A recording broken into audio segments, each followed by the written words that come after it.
있는 사람이 됩시다. 은혜 받읍시다. 오늘은 마태복음 27장 45절부터 56절 말씀을 읽었습니다. 본문은 예수님께서 십자가에 운명하시는 장면을 기록하고 있고 주님께서 세상을 떠나던 그때 당시 상황을 기록해 주고 있습니다. 특별히 45절에 보면 제6시로부터 온 땅에 어둠이 임하여 제9시까지 계속되었다. 그래서 우리가 이 말씀에 근거해서 예수님이 십자가에 매달린 시간이 6시고 운명하신 시간이 9시일 거로 이제 추정을 합니다. 약 3시간 동안 그야말로 처절한 아픔과 고통을 겪으시고 히브리서 4장에 있는 말씀처럼 그런 우리의 연약함을 체휼하셨다. 동정하지 못하시리가 아니다. 인간의 몸을 입고 이 땅에 오셔서 몸소 모든 아픔과 고통을 다 겪으신 것입니다. 유대인들은 특별히 시간을 이제 낮 시간을 아침 6시부터 저녁 6시까지를 12시간으로 나누었습니다. 그리고 제3시, 제6시, 제9시는 특별히 하루 3번씩 기도하는 시간들이었습니다. 오늘 특별히 정오에 주님 십자가에 매달리시고 제9시 기도 시간까지 계속해서 기도하시면서 마지막 십자가의 죽음을 맞이하고 있음을 보게 됩니다. 특별히 제9시쯤에 예수님께서 크게 소리질러 엘리 엘리 라마 사박다니 이렇게 외쳤다라고 되어 있는데 이 말씀을 듣고 많은 사람들은 그가 엘리야를 부른다, 엘리야가 와서 구원하나 보자 이런 얘기를 했지만 사실 예수님께서 이때 큰 소리로 외치며 기도하신 내용은 시편 22편의 말씀을 읽으신 외우시고 또 외치시고 그 말씀을 선포한 것입니다. 우리 시편 22편을 한번 찾아보겠습니다. 시편 22편 1절 말씀 한 절만 같이 보겠습니다. 817페이지 시편 22편 1절 말씀. 내 하나님이여 내 하나님이여 어찌 나를 버리셨나이까. 어찌 나를 멀리하여 돕지 아니하시오며 내 신음소리를 듣지 아니하시나이까. 아멘. 예수님께서 제9시 기도 시간에 큰 소리로 외쳤던 말씀은 바로 시편 22편 1편에 있는 말씀이었습니다. 엘리 엘리 라마 사박다니. 근데 히브리 원문을 보면 아잡다니, 그래서 아자브라는 동사를 씁니다. 이 아자브라는 동사는 포기한다, give up 그런 얘기. 나의 하나님 나의 하나님 어찌하여 나를 포기하십니까? 어찌하여 나를 버리십니까? 어찌하여 나를 포기하십니까? 우리가 버리고 포기한다는 것은 또 다른 것을 선택했다 그런 뜻이겠죠. 결국 십자가에서 예수님이 죽으심으로 하나님은 우리에게 대한 자기의 사랑을 확증해 주셨고 내가 너를 구속하였고 내가 너를 지명하여 불렀나니 너는 내 것이라 말씀하시며 예수 그리스도를 포기하고 버리신 대신에 나를 선택하고 너를 선택하고 우리를 선택하신 줄 믿습니다. 그것이 바로 십자가에서 주님께서 외치신 가장 중요한 메시지이고 가장 중심에 있는 말씀이었습니다. 예수님께서 십자가에서 외치신 7마디의 말씀, Seven words from the cross, 십자가에서 주신 7마디의 말씀을 가상칠언이라고 우리가 흔히 하죠. 그런데 그 말씀 중에 가장 센터에 있는 말씀이 이 말씀입니다. 엘리 엘리 라마 사박다니 나의 하나님 나의 하나님 어찌하여 나를 버리셨나이까. 특별히 이번 한 주간은 주님을 생각하면서 십자가를 생각하면서 주님이 십자가에서 외치셨던 말씀들을 묵상하면서 주님을 바라보고 주님을 의지하고 주님을 따라가는 한 주간이 되기를 주님의 이름으로 축복합니다. 제일 먼저 주님께서 하셨던 말씀은 누가복음 23장에 있습니다. 누가복음 23장 한번 찾아보겠습니다. 누가복음 23장 34절 말씀.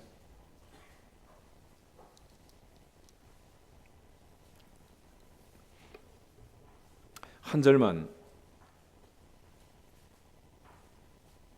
같이 한번 읽겠습니다. 누가복음 23장 34절. 이에 예수께서 이르시되 아버지 저들을 사하여 주옵소서 자기들이 하는 것을 알지 못함이니이다 하시더라. 그들이 그의 옷을 나누어 제비 뽑을세. 아멘. 예수님께서는 자기를 십자가에 못 박는 로마의 군병들을 보면서 손에 못자국 옆구리에 창자국 이 아픔과 처절한 고통을 당하면서 예수님께서 첫 번째로 십자가에서 운명하시면서 우리에게 던져준 메시지는 용서였습니다. 아버지 저들을 용서하여 주십시오. 자기들이 하는 것을 알지 못합니다. 십자가의 가장 큰 의미는 용서입니다. 사랑은 허다한 죄를 덮는다 했고 예수님은 70번씩 7번까지라도 용서하라고 우리에게 부탁하셨습니다. 특별히 고난주간을 보내면서 그동안 맺혔던 모든 것들 다 풀어버리는 한 주간이 되기를 주의 이름으로 축복합니다. 하나님 앞에서는 회개함으로 하나님과 나서의 관계를 정리하는 것입니다. 그러나 사람과 사람의 관계를 정리하는 것은 용서함으로써 맺힌 것들을 풀어버림으로써 정리할 수가 있습니다. 하나님과 나 사이에 회개가 이루어지지 않고 사람과 사람 사이에 진정한 화해와 용서가 없다면 평화는 없는 것입니다. 우리 모두의 삶 속을 보면 나라와 나라 사이에도 민족과 민족 사이에도 특별히 어느 집단이든 한 사람 한 사람 개인에 이르기까지 수직적인 관계, 수평적인 관계, 하나님과 나 사이의 관계, 사람과 사람 사이의 관계, 이 관계가 좋지 아니하면 행복할 수 없고 편안할 수가 없어요. 우리 모두가 다 하나님의 보좌 앞에서 이번 한 주간 주님의 십자가를 묵상하면서 주님 십자가에서 첫 번째 우리에게 주신 말씀처럼 아버지여 저들을 사하여 주옵소서. 자기들이 하는 것을 알지 못합니다. 고백했던 주님을 생각하면서 화해하고 용서하는 한 주간이 되기를 주님의 이름으로 축복합니다. 그런 의미에서 사랑의 빛 외에는 아무에게도 아무런 빛도 지지 말아라 그랬습니다. 우리 모두가 주님의 십자가에서 우리를 용서하신 그 용서를 받았고 또 영원한 천국에 들어가기 위해서 우리는 영원한 용서를 받아야 할 것입니다. 그러므로 용서받은 자답게 용서하고 용서받을 자답게 용서하면서 맺힌 것들을 풀고 모든 지각에 뛰어난 하나님의 평강이 우리의 마음과 생각을 붙들어주는 복된 한 주간이 되기를 주님의 이름으로 축복합니다. 두 번째로 예수님께서 주셨던 말씀은 누가복음 23장 43절에 있습니다. 우리 같이 한번 읽겠습니다. 예수께서 이르시되 내가 진실로 내게 이르노니 오늘 내가 나와 함께 낙원에 있으리라 하시니라. 아멘. 예수님께서 매달리실 때 양쪽에 두 행악자가 같이 매달렸습니다. 한 강도는 주님 앞에 내가 그리스도가 아니냐, 너와 우리를 구원하라, 그렇게 비꼬았어요. 그렇지만 한 사람은 그 사람을 꾸짖었고 내가 동일한 정죄를 받고서도 하나님을 두려워하지 않느냐, 우리는 우리가 행한 일에 상당한 보응을 받는 것이니 이에 당연하거니와 이 사람이 행한 것은 옳지 않은 것이 없느니라.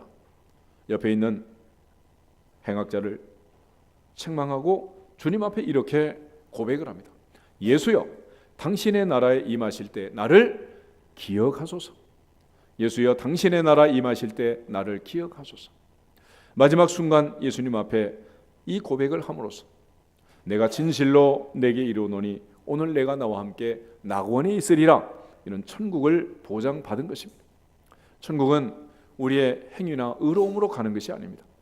너희가 그 은혜에 의하여 믿음으로 말미암아 구원을 얻었나니 이것이 너희에게서 난 것이 아니요 하나님의 선물이라 그랬습니다. 오늘 하나님의 보호자 앞에서 하나님이 주신 은혜의 선물, 믿음의 선물, 구원의 선물을 우리가 받은 것입니다. 이 행악자가 주님 앞에 한마디 고백함으로써 마지막 순간에 천국을, 낙원을 보장받은 것처럼 우리는 마음으로 믿어 의에 이르고 입으로 신하여 구원에 이르는 이 놀라운 은혜를 받은 거예요. 그런 의미에서 기독교는 한마디로 은혜의 종교이고 주님의 십자가는 이 놀라운 구원의 은혜를 우리에게 선포해 주고 있는 것입니다.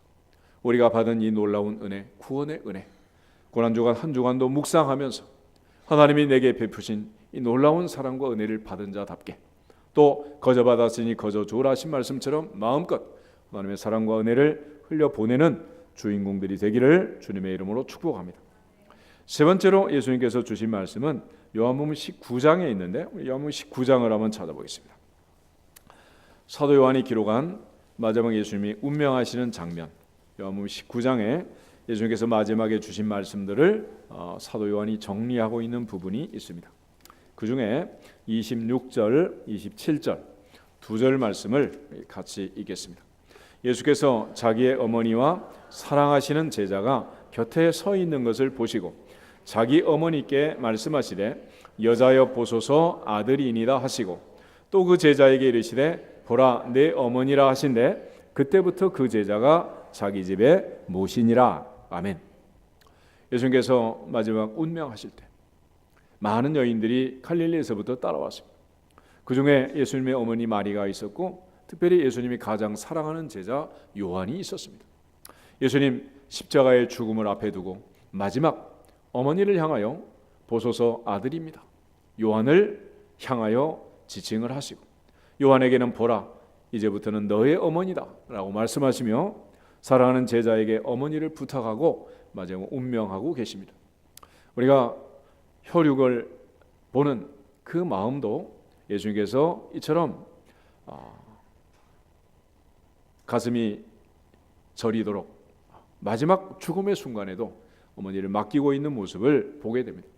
고난주간 한 주간 우리가 주님의 십자가를 묵상하며 주님을 바라보아야 되겠지만 또 주님께서 세 번째로 주신 이 말씀처럼 아직 연로하신 부모님들 살아 계신다면 마지막 돌보고 찾아보고 문안할 수 있기를 바랍니다. 어느 날 갑자기 세상을 떠날지 우리는 알 수 없고 또 잠시 잠깐이면 다 지나가는 일들입니다.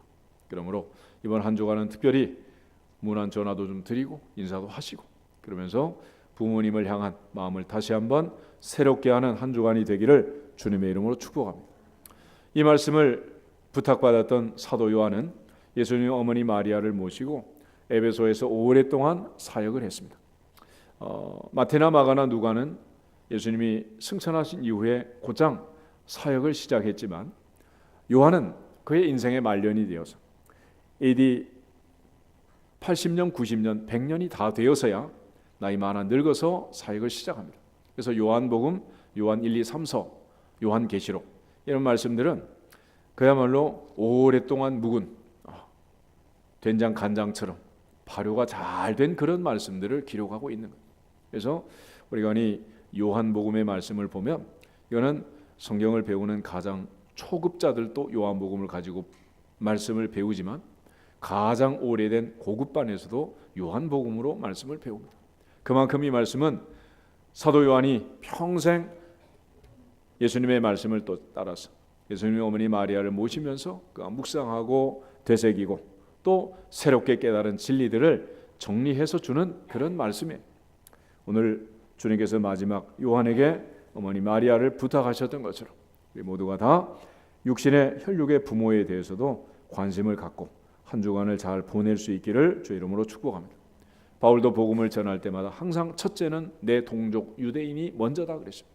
그 다음은 헬라인이다. 먼저는 유대인이요 그 다음이 헬라인이다. 우리가 가까이 있는 내 부모, 내 형제, 내 친족, 형제자매, 자녀들 먼저 챙기고 복음을 증거하고 아직 믿지 않는 부모, 형제와 친족들 하나님 앞으로 인도할 수 있는 그들을 위해서 기도하는 고난주간이 될 수 있기를 주님의 이름으로 축복합니다. 사도 바울은 자기 가족, 친족을 돌보지 않는 자는 불신자보다 악한 자다 그런 말을 했습니다. 세상에 믿지 않는 사람들도 자기 형제자매는 얼마나 챙깁니까? 우리 모두가 다시 한번 믿음 안에서 아직 구원 밖에 있는 믿지 않는 부모, 형제와 친족들, 형제자매들 모두 다 위해서 기도하고 그들을 하나님 앞으로 인도할 수 있는 고난주간 한 주간이 될 수 있기를 주님의 이름으로 축복합니다. 그리고 이제 네 번째로 주님 주신 말씀이 오늘 본문이었어요. 엘리 엘리 라마 사박다니 나의 하나님 어찌하여 나를 버리셨습니까? 예수님께서 외치신 시편 22편의 1절 말씀처럼 주님은 하나님을 버림과 동시에 우리를 선택하신 것입니다. 결국 우리를 향하신 하나님의 사랑을 예수님은 십자가에서 선포하고 계시는 거예요. 로마서 5장 8절 말씀 한 절만 같이 한번 더 보겠습니다. 로마서 5장 8절 말씀 245페이지 로마서 5장 8절 말씀 우리가 아직 죄인 되었을 때에 그리스도께서 우리를 위하여 죽으심으로 하나님께서 우리에게 대한 자기의 사랑을 확증하셨느니라. 아멘. 우리가 십자가를 보면서 깨달을 수 있는 것은 첫째는 십자가는 하나님께서 자기 아들 예수 그리스도를 버린 포기한 사건이다. 그러나 두 번째로 예수님이 십자가에 죽으심으로 십자가에서 버림을 당함으로 하나님 아버지께서 그 아들 독생자 예수 그리스도를 십자가에서 포기하심으로 우리가 아직 죄인 되었을 때 하나님께서는 우리에 대한 자기의 사랑을 확증해 주신 증거가 십자가인 줄 믿고 믿어지시기를 주의 이름으로 축복합니다. 결국 고난의 한 주간을 보내면서 우리가 다시 한번 나를 사랑하신 주님, 나를 구원하시고 나를 살리기 위하여, 나를 찾고 나를 선택하기 위하여 독생자 예수 그리스도를 버리고 포기한 그 자리, 그 십자가의 그 고통의 자리, 그러나 하나님께서 우리에게는 무한 은혜를 베푸신 그 십자가의 죽음을 기억하면서 하나님의 사랑을 깨닫고 우리의 모든 죄를 자복할 수 있는 한 주간이 되기를 주님의 이름으로 축복합니다. 결국 주님은 나 한 사람을 살리기 위해서 그런 거예요. 그래서 바울은 갈라디아서 2장 20절에서 내가 그리스도와 함께 십자가에 못 박혔나니 그런즉 이제는 내가 사는 것이 아니요 내 안에 오직 그리스도께서 사시는 것이라. 이제 내가 육체 가운데 사는 것은 나를 사랑하사 나를 위하여 자기 몸을 버리신 하나님의 아들을 믿는 믿음 안에서 산다라고 말했습니다. 바울은 주님이 왜 이 땅에 오셨느냐? 나를 사랑하사 나를 위하여 자기 몸을 버리시고 나를 살리기 위해서 이 땅에 오셨다고 얘기합니다. 하나님은 한 사람 나를 찾기 위해서 예수 그리스도를 보내셨고, 주님은 잃어버린 양 한 마리를 찾기 위해서, 잃어버린 한 드라크마를 찾기 위해서 집을 나가 떠돌이가 된 둘째 아들이 돌아오기를 기다리는 아버지의 심정으로 오늘까지 우리를 기다리고 계시고 아직 돌아오지 않는 아버지의 아들, 딸들을 기다리고 있는 것입니다. 이 고난주간 한 주간 특별히 하나님의 보호자 앞에서 아직 믿지 않는 부모, 형제, 일가, 친족들, 형제, 자매들, 아들, 딸들 다 돌아오는 놀라운 역사가 일어나기를 주님의 이름으로 축복합니다. 우리 에레미야 5장 1절을 한번 찾아보겠습니다. 구약성경 에레미야서 5장 1절. 소돔과 고모라는 의인 10명이 없어 망했습니다. 결국 그러나 하나님께서는 아브라함을 생각하사 조카 롯을 살려주셨고 소돔과 고모라를 엎으시는 중에 롯의 가족을 구원해 주셨습니다. 우리가 기도할 때 하나님께서는 바로 그런 은혜를 우리에게 주실 것이고 오늘도 잃어버린 한 사람을 찾고 계시는 겁니다. 에레미야 5장 1절 1057페이지 같이 한번 읽겠습니다. 너희는 예루살렘 거리로 빨리 다니며 그 넓은 거리에서 찾아보고 알라. 너희가 만일 정의를 행하며 진리를 구하는 자를 한 사람이라도 찾으면 내가 이 성읍을 용서하리라. 아멘. 하나님께서는 오늘도 한 사람을 찾고 계시고 그 한 사람을 위해서 십자가의 보혈의 피를 쏟아 주신 것입니다. 예수님의 십자가의 보혈의 능력은 온 인류를 구원하고도 남을 정도로 충만한 은혜입니다.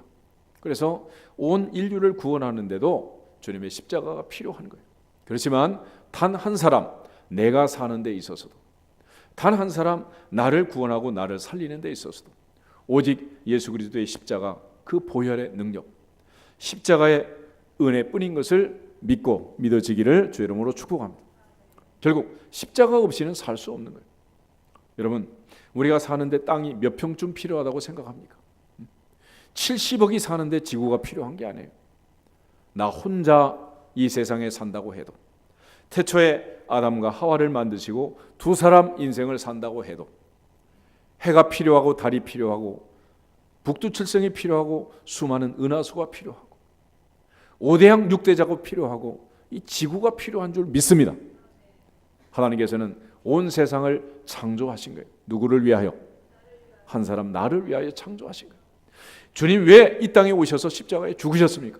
바로 한 사람 나를 구원하기 위하여 주님 운명하신 줄 믿습니다. 결국 우리는 많은 사람을 위하여 온 인류를 위하여라는 미명 아래 사실을 덮고 호도하고 있는 거예요. 주님은 나 때문에 죽었고 나를 살리기 위하여 죽으셨습니다. 주님은 나에게 구원의 은혜를 베풀려고 부활하셨고 죽음의 권세를 이기고 부활 승리하신 줄 믿습니다. 결국 하나님의 보호자 앞에서 엘리 엘리 라마 사박다니 나의 하나님 어찌하여 나를 버리셨습니까? 주님은 버림당하면서 하나님의 포기당함을 가슴 깊이 쓰라리게 체휼하면서 한 사람 한 사람 나를 구원하시고 내가 연약할 때 내가 죄인이었을 때 내가 원수였을 때 예수님이 십자가에 죽으심으로 하나님은 우리에 대한 나에 대한 자기의 사랑을 확증해 주신 사건인 것을 깨닫고 깨달아지는 은혜가 이 한 주간 임하기를 주의 이름으로 축복합니다. 주님은 결국 나를 사랑하셔서 나를 구원하기 위하여 이 땅에 오신 거예요. 그러므로 그 사랑과 은혜 우리가 다시 한번 깨닫고 마음껏 흘려보내고, 아직도 주님이 찾고 계시는 한 사람, 그 한 사람을 향해서 마음껏 이 복음을 증거하는 고난주간이 될 수 있기를 주의 이름으로 축복합니다. 다섯 번째로 예수님께서 주신 말씀은 다시 요한복음 19장에 기록이 되어 있는데, 요한복음 19장 다시 한번 보겠습니다. 요한복음 19장 28절.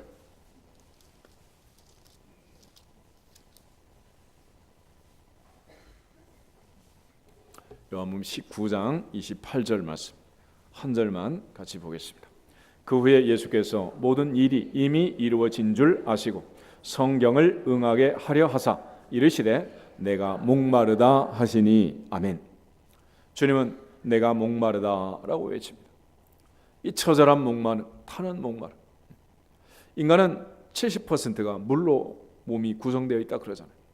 가장 심각한 현상은 탈수 현상이고, 탈수가 일어나면 더 이상 사람은 회복이 불가합니다. 육체는 숨을 쉬어야 되고, 또 우리 몸은 물로 형성이 되어 있기 때문에 물을 공급받지 못하면 죽는 거예요. 우리가 요즘 타성을, 화성을 탐사하면서도 계속 그곳에 뭐가 있는가를 찾고 있는 거예요. 물. 왜 그래요? 물이 있으면 살 수 있고 물이 없으면 죽는 거예요. 그래서 그 옛날 그리스 철학자 탈레스는 만물의 근원은 물이다 이랬습니다. 우리는 모태에서 바로 물 위에 떠서 10달을 있다가 이 세상에 태어난 거 아니겠습니까? 결국 주님께서 그 타는 목마름으로 자기의 극도의 고통을 토로하고 있습니다. 다시 말하면 주님은 하나님의 아들로서, 하나님으로서, 신성을 가지는 신으로서 십자가를 지신 게 아니고, 우리와 똑같은 몸을 가진, 우리와 똑같이 목마르고 피곤하고 지치고 쓰러지는 인간의 몸을 입고 이 땅에 오셔서 십자가의 고난을 고스란히 다 받으신 줄로 믿습니다. 그 처절한 아픔 주님이 체휼하시고 몸소 겪고 우리가 당해야 할 이 모든 저주의 십자가, 진노의 십자가를 지시고 주님은 운명하신 것입니다. 오늘 주님께서 당했던 그 고통 때문에 우리는 세움을 얻고 자유함을 얻고 평안함을 얻고 구원을 얻게 된 줄로 믿습니다. 이 사실을 가장 잘 표현하고 있는 게 이사야 53장인데, 우리 이사야서 53장 말씀을 잠깐 한번 더 보겠습니다. 4절에서 6절 말씀, 1034페이지. 이사야 53장 4절부터 6절 말씀.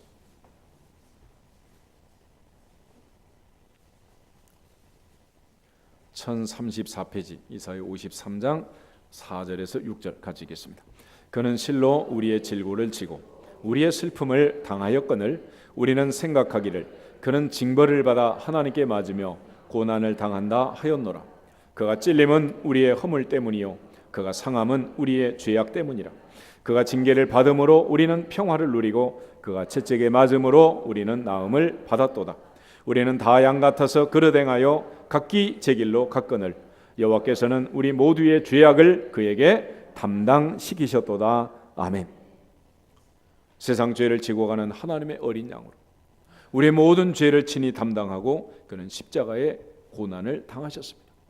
그가 찔림은 우리의 허물 때문이고 그가 상함은 우리의 죄악 때문입니다. 그가 징계를 받음으로 우리는 평화를 누리고 그가 채찍에 맞음으로 우리는 나음을 받게 되는 것입니다. 특별히 고난주간을 보내면서 주님 타는 목마름 속에 그 처절한 절규를 외쳤던 그 아픔을 기억하면서 그가 채찍에 맞음으로 그가 징계를 받음으로 우리가 평화를 누리고 나음을 잊게 된 이 놀라운 진리를 다시 한번 깨닫고 하나님의 은혜에 감사하면서 우리의 모든 죄를 회개하는 한 주간이 되기를 주의 이름으로 축복합니다. 그가 찔림은 우리의 허물 때문이고 그가 상함은 우리의 죄악 때문이었습니다. 그러나 그때 당시에도 많은 사람들이 우리는 다 양 같아서 그릇 행하여 각기 제 길로 갔고 그는 죄가 많음으로 징벌을 받아서 하나님께 매를 맞고 고난을 당한다 그랬다는 거예요. 그러나 실상 그는 죄가 없는 분이고 그는 죽을 수 없는 분입니다. 그럼에도 불구하고 죽으셨어요.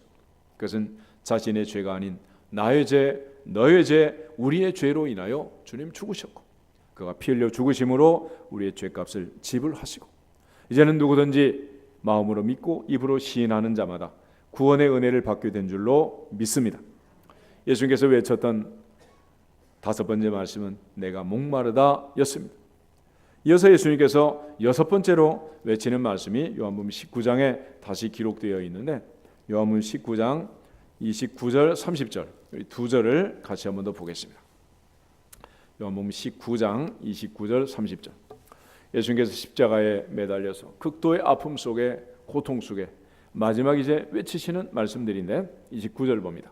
거기 신포도주가 가득히 담긴 그릇이 있는지라 사람들이 신포도주를 적신 해면을 우슬초에 메어 예수의 입에 대니 예수께서 신포도주를 받으신 후에 이르시되 다 이루었다 하시고 머리를 숙이니 영혼이 떠나 가시니라. 아멘. 예수님께서 여섯 번째로 선포하신, 외치신 십자가의 말씀은 다 이루었다 였습니다. 다 이루었다. 이것은 한마디로 마침표입니다. 마침표. 하나님께서 아들 예수 그리스도를 이 땅에 보내실 때 그는 내 뜻을 행하러 온 것이 아니라 아버지의 뜻을 행하러 왔다라고 말했습니다. 인류를 구원할 대속사역의 마침표는 십자가에 죽는 것입니다. 겟세마네 동산에서 극도의 번민 속에 주님 기도하셨습니다. 이마에 흐르는 땀이 마치 피처럼 떨어졌다 그랬어요. 그러나 주님 그 십자가의 죽음과 그 처절한 고통을 앞에 두고 아버지께는 모든 것이 가능하오니 할 수 있거든 이 잔을 내게서 지나가게 하옵소서. 그러나 나의 원대로 마옵시고 아버지의 원대로 하옵소서. 주님께서는 아버지의 뜻, 아버지의 원하심을 알았기 때문에 십자가를 지셨고, 십자가에서 운명하시면서 우리의 모든 죄를 대속하셨고, 마지막 다 이루었다라고 말씀하신 겁니다. 창세기 22장에 보면 모리아산에서 아브라함이 독자 이삭을 번제로 드리는 장면이 나옵니다. 아브라함은 175세를 살았고 이삭은 180세를 살았고 야곱은 147세를 살았습니다. 그런데 그 중에서 180세를 살았던 이삭의 인생이 가장 무난하게, 무탈하게 인생을 삽니다. 아브라함의 인생도 고난이 많고 역시 야곱의 인생은 그야말로 고난의 가시밭길이었습니다. 왜 그랬을까? 창세기 22장을 보면 아브라함은 100살에 낳은 아들 이삭을 모리아산에서 바쳤습니다. 아마 나무찜을 지고 이삭이 올라갈 수 있을 정도의 나이였으니까 15살은 넘었겠죠. 15살 된 아들하고 115살 된 아버지가 모리아산에 올라가서 제단을 쌓고 115살 된 아버지가 15살 된 아들을 묶어가지고 단 위에 올려놓고 칼로 아들을 잡으려고 내리치는 순간 하나님께서는 아브라함아 아브라함아 말씀하시고 멈춰라, 아무 일도 하지 말라 그랬습니다. 여러분 그 장면을 생각해 보세요. 15살 된 아들이 도망을 치면 115살 된 아버지가 잡을 수 있겠습니까? 그래서 그 장면은 이런 거예요. 아버지 아브라함은 사랑하는 독자 아들 이삭을 모리아산에 번제로 드렸지만 아들 이삭은 자기 자신을 바친 것입니다. 요한복음 10장 18절 말씀처럼 예수님께서 나는 취할 권세도 있고 버릴 권세도 있다. 나는 스스로 자원해서 십자가를 진다라고 말씀하듯이 아들 이삭이 자기 자신을 바친 것입니다. 오늘 종료주일을 맞이하고 고난두관을 앞두고 다시 십자가를 바라보면서 우리 모두가 다 아버지 아브라함의 믿음도 중요하지만 자기 자신을 바쳤던 아들 이삭의 모습을 보면서 독생자 예수 그리스도를 포기한 하나님 아버지의 그 한없는 사랑과 은혜를 깨달을 뿐 아니라 동시에 우리 자신을 위하여 자신을 희생하고 자신을 포기하고 하나님과 동등됨을 취할 것으로 여기지 않고 십자가에 운명하신 주님의 그 사랑과 은혜를 반드시 깨닫는 한 주간이 되기를 주의 이름으로 축복합니다. 주님은 자원해서 우리를 위하여 죽으셨고 우리를 살리기 위하여 그것이 아버지의 뜻인 줄 알았기에 이 땅에 오셔서 마지막 십자가의 죽음을 맞이하게 된 것입니다. 주님 마지막 다 이루었다, 테텔레스다이 라고 말씀하면서 그의 인생의 마무리를 짓고 있습니다. 이 말씀은 화가가 마지막 화룡점정, 용을 그리고 마지막 눈을 그리는 것처럼 마침표를 찍는 일이고, 하루 종일 수고하고 애쓴 종이 돌아와서 주인 앞에 마지막 보고를 하는 거예요. 명하신 일을 다 마쳤습니다 고백하는 마지막 종의 고백처럼 주님은 우리 인류를 위한 대속사역을 마치시고 마지막에 선포하셨습니다. 다 이루었다. 오늘 주님이 다 이루어주신 그 구속의 십자가 때문에 우리는 죄 많은 죽을 수밖에 없는 죄인이지만 값없이 은혜로 구속고 죄사함을 받아 하나님의 자녀가 된 줄로 믿습니다. 우리가 구원받은 것은 금이나 은처럼 없어질 것이 아니라 오직 그리스도 예수의 보배로운 피, 흠없고 점없는 어린 양 같은 그리스도의 피로 구속고 죄사함을 받아 하나님의 자녀가 된 줄로 믿습니다. 주님께서 마지막 외치시는 말씀은 이제 누가복음 23장 46절인데 우리 같이 한 번 더 찾아보겠습니다. 예수님께서 외쳤던 7번째 말씀, 누가복음 23장 46절. 주님 제6시로부터 9시까지 흑암 속에서 십자가의 고통을 당하시고 마지막 운명하시기 전 성소의 휘장이 찢어집니다. 그리고 주님 큰 소리로 외치면서 마지막 이제 운명하는데 46절 같이 보겠습니다. 예수께서 큰 소리로 불러 이르시되 아버지 내 영혼을 아버지 손에 부탁하나이다 하고 이 말씀을 하신 후 숨지시니라. 아멘. 아버지 내 영혼을 아버지 손에 의탁합니다. 결국 이 땅에 사는 것도 하나님의 은혜요, 세상을 떠나가는 것도 하나님의 은혜입니다. 살고 싶다고 살 수 있는 인생도 아니고 죽고 싶다고 죽을 수 있는 인생도 아니잖아요. 결국 생사화복은 하나님의 손에 있음을 예수님은 마지막 우리에게 알려주고 있습니다. 마지막 주님 운명하시면서 우리에게 남기신 7번째 말씀처럼 마지막 순간까지 하나님 아버지를 의지하고 주님만 바라볼 수 있기를 주의 이름으로 축복합니다. 결국 모세는 느보산에서 120세의 세상을 떠나는데 신명기 34장을 보면 눈이 흐리지 않고 기력이 쇠하지 않았다 그랬습니다. 그러나 모세의 사명은 거기까지이기 때문에 하나님께서 아무도 모르게 모세를 데려갔고 모세의 무덤을 아는 자가 없다라고 말합니다. 우리 주님이 이 땅에 오셔서 마지막 다 이루었다 말씀하시고 이제 영혼을 아버지 손에 맡기고 세상을 떠나가고 있습니다. 우리가 아직 살아있다는 것은 우리에게 사명이 있는 것이고 살아있는 동안 맡은 자에게 구할 것은 충성이라 하셨으니 하나님 앞에 교회 앞에 더욱 충성된 청지기들로 살아갈 수 있기를 주님의 이름으로 축복합니다. 이 한 주간 다시 한번 우리의 사명을 다짐하고 주님 부르시기 전에 아직 살아있는 동안 해야 할 일이 무엇인가를 깨닫고 하나님 앞에 깊이 묵상하면서 고난의 한 주간을 보낼 수 있기를 주님의 이름으로 축복합니다. 예수님 운명하시는 이 운명의 자리, 그 누구도 흉내낼 수 없는 그런 자리 아니겠습니까? 그런데 예수님의 죽음과 아주 유사한 죽음을 맞이하는 한 사람이 있습니다. 그것이 바로 초대교회 7 집사님 중에 한 사람인 스데반 집사님인데 우리 사도행전 7장을 한번 찾아보겠습니다. 사도행전 7장. 스데반 집사님의 설교를 들었던 많은 사람들은 이를 갈며 돌로 스데반을 쳐 죽였습니다. 스데반이 그 처절한 고통 속에 돌에 맞아 죽으면서 마지막 죽어가는 모습은 주님의 십자가를 가장 잘 보여주는 장면이 우리 54절부터 60절 말씀까지 다 같이 한번 읽겠습니다.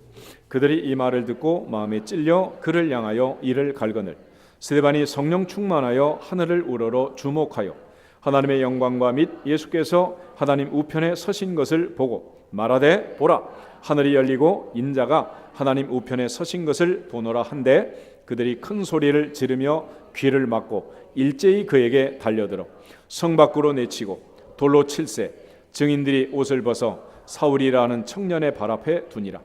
그들이 돌로 스데반을 치니 스데반이 부르짖어 이르되 주 예수여 내 영혼을 받으시옵소서 하고 무릎을 꿇고 크게 불러 이르되 주여 이 죄를 그들에게 돌리지 마옵소서 이 말을 하고 자니라. 아멘. 스데반도 역시 마지막 세상을 떠나기 전 주 예수여 내 영혼을 받으시옵소서. 주님께 영혼을 부탁하고 주여 이 죄를 그들에게 돌리지 마옵소서. 아버지여 저들을 사하여 주옵소서. 자기들이 하는 짓이 무엇인지 알지 못합니다. 기도하셨던 주님처럼 스데반은 마지막 그의 최후를 맞이하고 있습니다. 특별히 고난주간을 보내면서 그동안 주님을 믿는다고 하지만은 주님과 관계없는, 예배를 드린다고 하지만은 주님과 전혀 관계없는 바리새인처럼 살았던 우리의 잘못된 신앙의 습성을 다시 한번 십자가 앞에서 회복하는 한 주간이 되기를 주의 이름으로 축복합니다. 하나님 아버지 앞에 예배를 드릴 수 있기를 축복합니다. 아버지의 성호를 찬양하고 믿음으로 아버지 하나님 앞에 기도하고 사람의 말인 아닌 하나님의 말씀을 듣고 믿는 자 속에서 역사하시는 그 말씀의 능력을 체험하며 간증할 수 있는 한 주간이 되기를 축복합니다. 결국 사람에게 보이려고 너희 의를 행하지 않도록 주의하라. 그렇지 아니하면 하늘에 계신 너희 아버지께 상을 받지 못한다 그랬습니다. 예수님 십자가에 운명하시면서 바리새인처럼 사람 앞에 보라고 나는 이렇게 의롭다고 외친 말씀이 아니잖아요. 우리 모두 다시 한번 하나님 앞에 버림을 당하고 하나님은 그 아들을 포기했지만 주님은 스스로 자원하여 십자가를 지셨고 우리를 살려주신 이 십자가의 은혜를 생각하면서 사도 바울의 고백처럼 나는 죽고 내 안에 주님이 사는, 나를 사랑하사 나를 위하여 자기 몸을 버리신 하나님의 아들을 믿는 믿음 안에서 우리 모두의 신앙이 회복되는 고난주간이 될 수 있기를 주의 이름으로 축복합니다. 특별히 한 주간은 우리가 새벽을 깨워 마지막 한 주간 그동안 기도하지 못하신 분들도 동참해서 하나님께 영광을 돌리고 특별히 부활의 아침 주님께 영광을 돌릴 수 있기를 주의 이름으로 축복합니다. 꼭 하루 새벽 기도를 해야 된다면 그는 부활절 아침이에요. 한 주간을 해야 된다면 그건 고난주간입니다. 우리 모두가 하나님 앞에서 주님은 나를 사랑하사 나를 위하여 이처럼 처절한 아픔과 고통으로 십자가에 돌아가셨는데 그 한 주간 그 하루가 힘들고 지쳐서 못한다면 그 말이 안 되는 거예요. 예수님 한 시간만 기도하자 그렇게 부탁했지만 잠자는 베드로를 향하여 마음에는 원이루되 육신이 약하다 그랬습니다. 그렇다고 해서 면죄부가 되는 건 아닙니다. 기도라는 것은 연약한 육신을 깨우고 저는 다리를 이끌고 하나님 앞에 와서 엎드리는 거예요. 오늘 주님의 십자가를 생각하면서 그 처절한 아픔과 고통으로 우리의 죄값을 지불하신 그 은혜로 구속고 죄사함을 받은 것을 확신하면서 이제는 이 십자가의 복음을 널리 증거하고 십자가 앞에서 다시 한번 우리의 죄를 자복하고 십자가 속에서 하나님의 무한하신 사랑과 은혜를 깨닫는 고난주간 맞이할 수 있기를 주의 이름으로 축복합니다. 우리 다 같이 아버지 하나님의 주신 은혜를 생각하고